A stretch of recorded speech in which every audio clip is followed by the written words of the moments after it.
Hey guys, আসসালামু আলাইকুম। আশা করি আপনারা কেমন আছেন। আশা করি আপনারা সকলেই ভালো আছেন। আমিও ভালো আছি। আজকে আমি বানাবো হোয়াইট সস পাস্তা।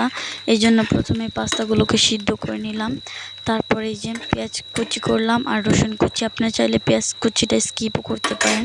তারপর তেল দিয়ে ভালোভাবে ভেজে নেব। আপনারা চাইলে এখানে বাটার অ্যাড করতে পারেন বা ঘি। আমি যদিও ফার্স্ট টাইম বানাচ্ছি, দেখা যাক কেমন হয়। তারপরে যে এই তেলটা, গরম তেলটার মধ্যে ময়দা দিয়ে দিলাম। আমি এখানে 2 চামচ ময়দা দিয়েছি। আপনারা চাইলে আর বেশিও দিতে পারেন।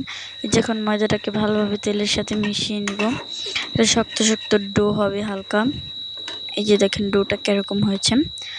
তারপর আমি আরেকটু আটা দিয়েছিলাম, যেহেতু এটা একদম নরম হয়েছিল। আটা না, সরি, ময়দা দিয়েছিলাম, আমি শুধু আটা বলে ফেলি। এই যে এখন ভালোভাবে এটাকে নাড়াচাড়া করে নিলাম। আমি আরেকটু দিয়েছিলাম, কারণ এটা একদম আমি যতবার করার চেষ্টা করছিলাম শক্ত ততবারই নরম হচ্ছিল। যখন এটাকে ভালোভাবে যে মিক্স হয়ে গেছে, আমি ভালোভাবে এটাকে নেড়ে নিব। তারপর এখানে কিন্তু আমি দুধ অ্যাড করেছি। এই যে তখন আর এই পার্টটা নেওয়া হয় নাই। আপনারা চাইলে আরও বেশি দুধ দিলে আরও ক্রিমি হবে। এই যে এখন দিয়ে দিলাম দুধগুলো। এখন পাস্তাগুলো দিয়ে ভালোভাবে নেড়ে নিব 2 মিনিট। আমি কিন্তু এখানে 2 মিনিটে এটাকে নাড়ছি। এই যে দেখেন কীরকম ক্রিমি হয়েছে।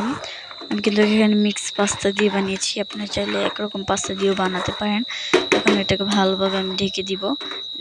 তারপরে যে দেখেন কত সুন্দর ছিল।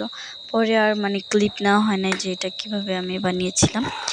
আর এরকম রেসিপি দেখতে চাইলে আমার চ্যানেলটা লাইক, কমেন্ট, শেয়ার, সাবস্ক্রাইব করবেন।